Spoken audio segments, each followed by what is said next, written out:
All right, so today I decided to take my time to go through the management of irritable bowel syndrome with you. And this is not something we usually do in Ghana, but I saw it as a limitation in our practice. And I think I should come on board to enlighten you on some of these things. As you all know, we're trying hard to compete with the international community on how to manage some of these conditions. Yeah, so it's important we have adequate knowledge in managing these conditions and not just theoretical. So I'm going to try to make it a little practical for you to understand what really this is, how it's diagnosed, how you can manage it using the nutrition care process. So let's quickly go through. So my contents, I'll talk about irritable bowel syndrome. I'll talk about the nutritional assessment.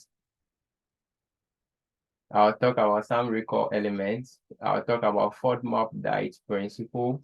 I'll talk about 3 steps to a low FODMAP diet. I'll talk about some tips for starting a low FODMAP diet, and then I'll look at the nutrition intervention. Yeah, before I continue, I want to let you know that this condition is not always diagnosed in Ghana because we lack some of the reagents for the test that is supposed to be done to confirm these conditions. And we don't have some of the labs that are used in the diagnosis of these conditions. But I realized over a short period that most of us have been going through this condition without knowing, since it's not diagnosed in our country. So what is irritable bowel syndrome? Irritable bowel syndrome is a problem that affects mainly the large intestine. The bowels, we all know, is part of the digestive system that stores stool. Okay, so with irritable bowel syndrome, because of some of the symptoms that it comes with, it becomes necessary that they see a dietitian or they are managed for their condition. And some of the symptoms that they present with includes bloating, gas, diarrhea, constipation. Some of us eat gobe. You go and eat gobe and you see that you are bloated. You don't know what it is. You just thought it's because you ate gobe. That's how come you were bloated. Okay, or because you ate beans, so you were bloated. You thought you were allergic to beans or something. Yeah. But from practice, you realize that some of those symptoms are related to the symptoms that people with irritable bowel syndrome present. So, which means that most of us have been experiencing this condition without knowing. We only thought it got better. You see? So let's quickly move in. So this is a picture of the large intestine, the small intestine. So we have the transverse colon. So depending on where the symptom is, you experience the discomfort. Here, they are very careful about their health. So they pay attention to any small symptom that they experience, not as as when you eat the gobe and you feel the same thing, the next day you are going to eat the same thing because you realize that after a while it's going to stop. So with nutritional assessment, what are some of the things you have to do? First of all, as a dietitian, when you see a patient, you need to know the nutritional status of that patient. Okay. So first of all, you need to determine the nutritional status of your patient. So how do you determine the nutritional status of your patient? You check their weight, your height, your body mass index, your MOAC, and then you check how much percentage weight loss that the patient experience before coming to your place. Now, this is quite difficult in our situation because most of us, we don't keep track of our weight, and even in the hospital, we attend different hospitals. So you go to whole teaching hospital, the next day you go to a home municipal hospital. So your data is spread across different hospitals. So you don't have track record of your weight for you to know whether you've lost more than 5% in 1 month or more than 10% in 6 months. Okay, so before all this thing, there is something we call the nutrition screening. So they have to actually screen the patients nutritionally, and that can be done by anybody. Screenings can be done by anybody at all. So based on the screening results, patient is referred to the dietitian, and you check your weight, your height, your body mass index, your MOA, and then you check whether the patients have lost weight over a period. Then with your 24 dietary assessment, you are either looking at the 24-hour recall, you are looking at the usual intake or food frequency questionnaire about the high FODMAP foods.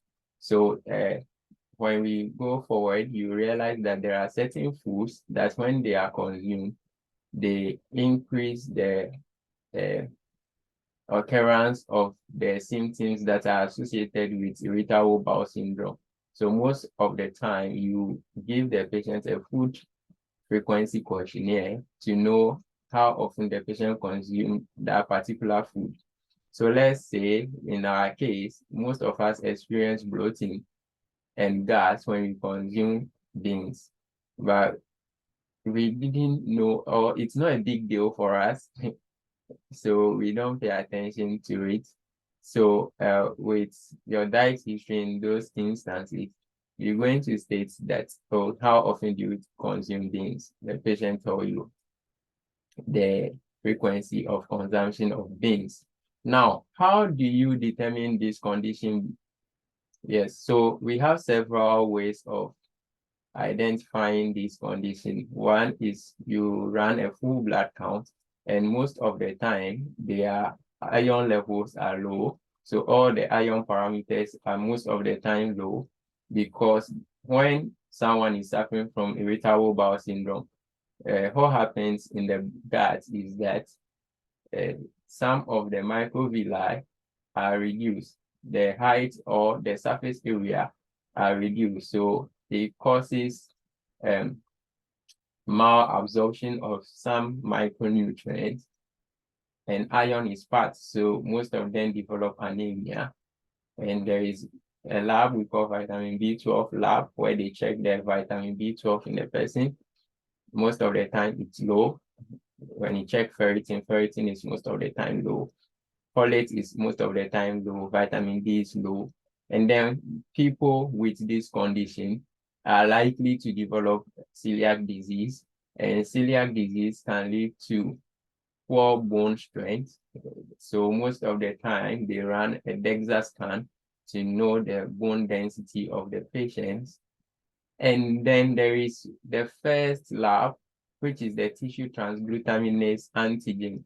So this lab helps you to identify the amount of antibodies produced by the body against maybe gluten. So because irritable bowel syndrome and celiac disease the symptoms look similar, you will want to check the tissue transglutaminase to see if your patient is also suffering from celiac disease. The nutrition-focused physical findings or the clinical history, you are looking at the drugs, and most of the time, if your patient is experiencing diarrhea, you are looking at recommending loperamide to reduce the frequency of diarrhea. Or if your patient is having constipation, you are looking at recommending a laxative to help with the constipation of your patient. So that part is also under the clinical history. And then we have the nutrition-focused physical exams, where you are asking the patients about some of the symptoms the patient experienced. over the period, and we made mention of the symptoms to include cramping, bloating, gas, diarrhea, constipation. Okay, so now we are going into the recall element. So with the recall element, I have two things here. You highlight the main symptoms of irritable bowel syndrome in reporting history. So don't go and be asking strange questions. Focus on the main symptoms that people with irritable bowel syndrome experience. So you don't go and be asking other things. Anyways, because when you run the labs, the iron levels are low, the probability that the patient will experience fatigue is high. So you can also ask about fatigue, because that one can also happen, that the patient will be getting tired easily. But in everything, you have to listen to the patient. Listen to the patient complaint. Don't suggest to your patient. Listen to what the patient is telling you. Then we mentioned dietary triggers for irritable bowel syndrome. So some of the triggers can cause constipation, some can cause diarrhea, and you mentioned some foods to avoid, which are the FODMAP foods. Okay. So what is the low FODMAP principle? First of all, we need to understand what FODMAP stands for. So FODMAP stands for fermentable oligosaccharide, disaccharide, monosaccharide, and polyols. They are short-chain carbohydrates that the small intestine absorb poorly. Okay, so any short-chain carbohydrates that the small intestine find difficulty absorbing is called a FODMAP. When we say a FODMAP diet, we usually mean a diet low in FODMAP. So a diet that is low in these short-chain carbohydrates is referred to as a low FODMAP diet. Certain sugars that may cause intestinal distress. So there are certain sugars in our foods. So when you buy a food product, the product contains different forms of sugars. We have mannitol, xylitol, all those sugars are short-chain carbohydrates, and they can cause intestinal distress. This diet is designed to help people with irritable bowel syndrome figure out which foods are problematic and which foods reduce the same thing. So that's the main purpose of the FODMAP. So today I can see about how many people? I can see some few people here in this meeting. It means from today you also know about FODMAP diet, and you know what it stands for, and you know what it's used for. Yes. So even if the whole Ghana doesn't know, I know there are some few, 3 people, 4 people who know what FODMAP is. So I'm going to break down the FODMAP principle so that we get to understand what they really means, each of them. So we have the fermentable sugars. So it's saying that when in contact with the gut microbiome, they lead to fermentation and gas production. No? So these sugars, when they have contact with the gut microbiome, they produce gas, okay, because they increase fermentation. Then we have the oligosaccharide. They are fructans. So fructans, they include what? Wheat, red, onions, garlics, beans, and some vegetables. This is unfortunate because many of these foods are otherwise quite healthy, which is omitted for its sugar content, not for its protein.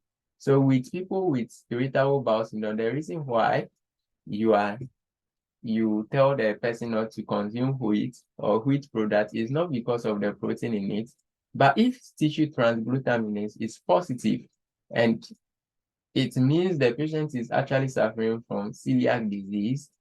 So the reason for eliminating wheat will no longer be because of the carbohydrates, but because of the protein, which is gluten.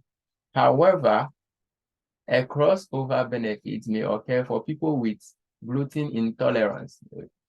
So that's what I explained earlier on. Then we have the disaccharide. An important example is lactose in milk and other dairy products. So you are aiming at reducing or eliminating lactose. So I learned people asking me, how do we treat gastritis and all that? Most of the people we diagnose with gastritis may actually be suffering from irritable bowel syndrome. Yeah. So with those patients, you realize that most of the gastritis patients, we tell them not to consume milk products because it can lead to abdominal distress or intestinal distress. Then we have the monosaccharide. This includes fructose in high fructose corn syrup, honey, and some fruits. And then the polyols or sweeteners. These are found in most of our products.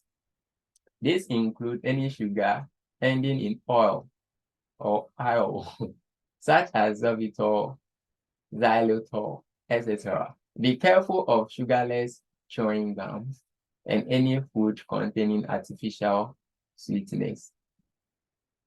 All right. Are you with me? You are with me. I want to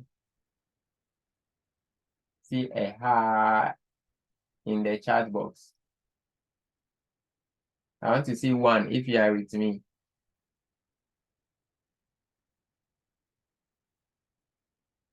All right. So we are continuing. So these are the 3 steps to a low FODMAP diet. The first step is to look over the list of high FODMAP foods. If the patient eats any of those foods, you try to cut down on them. So your patients have been eating beans and have been experiencing some particular symptom. So you ask your patient to eliminate beans. The patient can continue eating any other food, but the patient is not eating beans, to see if the patient's symptoms will improve. Then the stage 2 is if you feel a lot better, that's the patient. If the patient feels a lot better, that's what you want to achieve. But if not, you try to cut out all high FODMAP foods as much as you can for a 6 weeks period. So for a whole 6 weeks, you are going to tell these patients not to consume all the high FODMAP foods, including bread, including onions, including garlics. Okay. Then the third step is after 6 to 8 weeks of cutting out all high FODMAP foods, you bring the foods back into the patient's meal one after the other. That way, if the symptoms get worse, you know which food causes it. So you will start introducing the foods one after the other to see if the symptoms will improve. So this is a note that I follow personally. So I will recommend following the elimination portion of the diet for only 2 to 6 weeks. Then every 3 days, you can add a high FODMAP food back into the diet, one at a time, to see if it causes any symptom. If a particular high FODMAP food causes symptom, then avoid them long term. So long term, you don't take those foods. Now, adopt patient's usual diet with low FODMAP diet with food examples.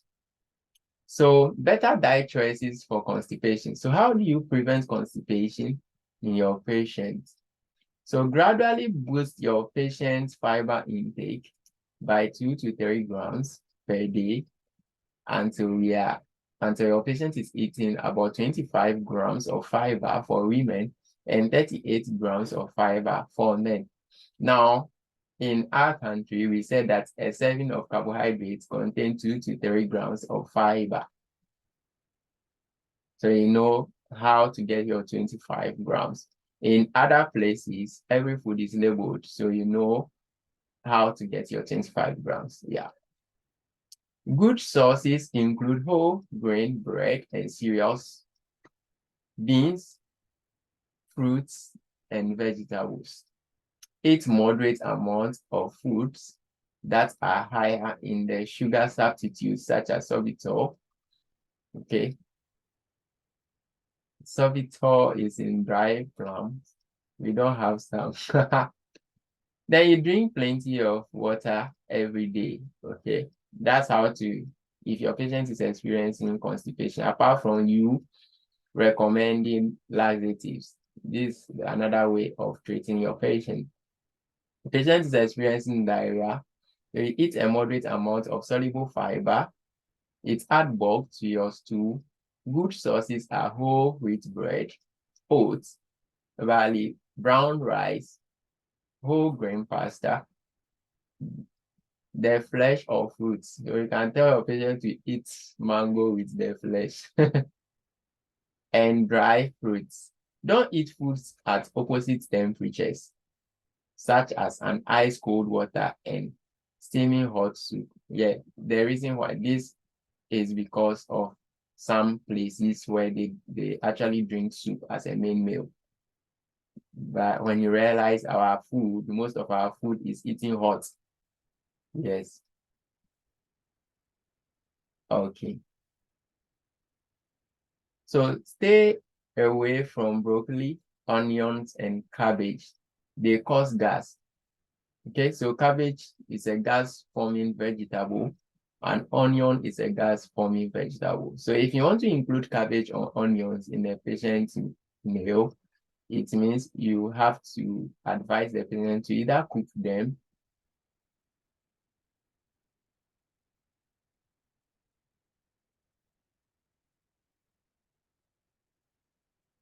Okay, I saw a question in the chat, but does it mean it is possible that a FODMAP food that the person previously reacted to could no longer cause a reaction? Yes, yes. So when the villi get healed, it's possible that the patient will not react to that particular food again.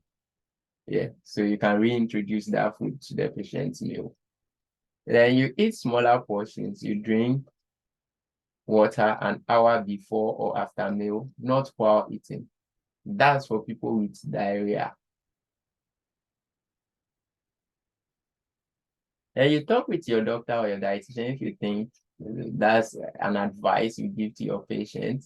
Then to ease symptoms of bloating and gas, you try to avoid gassy foods such as beans.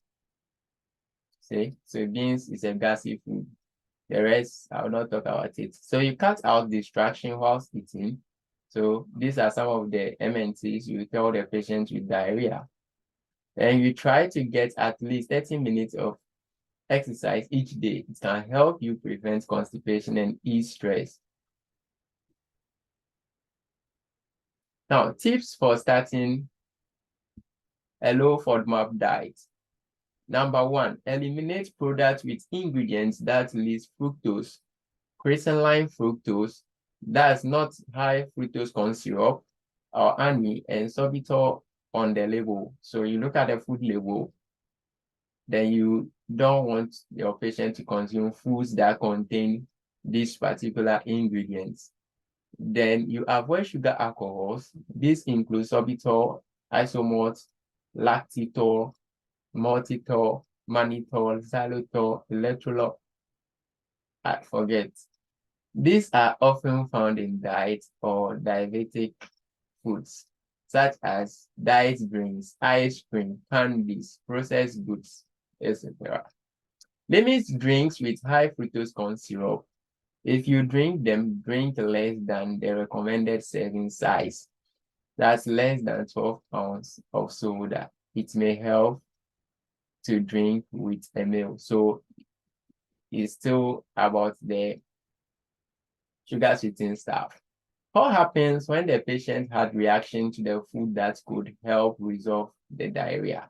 So if the patient has a reaction to the food that could help solve the diarrhea, that food is eliminated because it's causing the symptoms to worsen. So you note that particular food and eliminate that food from the patient's meal. Then you check your medication for fructose and sorbitol. They are not always listed on the label, so you check with the pharmacy. I don't know if that's possible with us.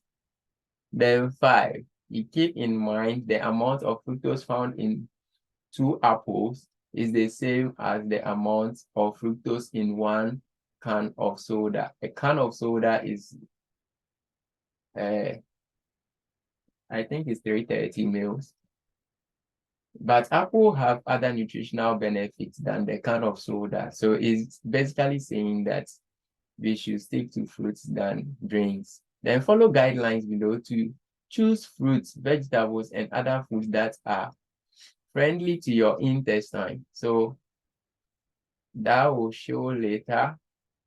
Then intervention plan. Patients will be placed on a low FODMAP diet. A patient to eat 3 main meals a day with food selected from the diet given. Then 3, not to skip any meal. 4, reduce intake of fizzy or carbonated drinks. 5, to reduce intake of fatty or fried foods like pie, samosas, and sausages. You know our own, this is not for us. Then to engage in regular physical activity like walking and jogging and dancing. To keep a food diary. So the food diary here, it's called food and symptom diary. So whatever the patient eats, you list that down, and the symptom was also listed down. So this is a list of foods which the patients can actually consume. So foods suitable. So let's say your patient has gone through a surgical procedure. Let's say your patient is diagnosed with ulcerative colitis, which most of the time is not diagnosed in our hospitals, but most of the time we have patients with Crohn's disease and parts of their guts are chopped off. So it's okay to choose foods from the low FODMAP group for patients like that. So an example of fruit that is low in FODMAP, we have bananas, we have grapes. I'm trying to choose foods that are common to us.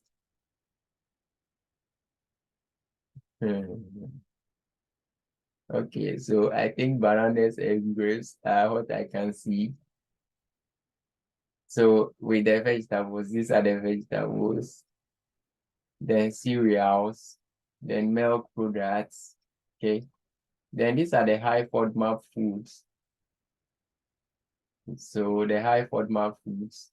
Apple appear both at the other side and this side because of we have different types of apples. Okay.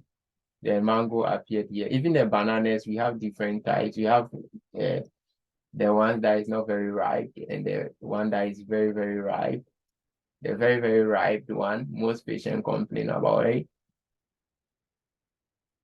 Then we have the sweetness. So you choose from this.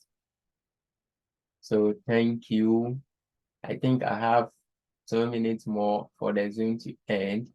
But if you have your questions, you can bring them. I'll try and be answering them. And when you cut, I have some few other things to talk to you about. You reconnect, then we continue from there. So I'm open for questions. If you want to talk, you unmute yourself and then you speak.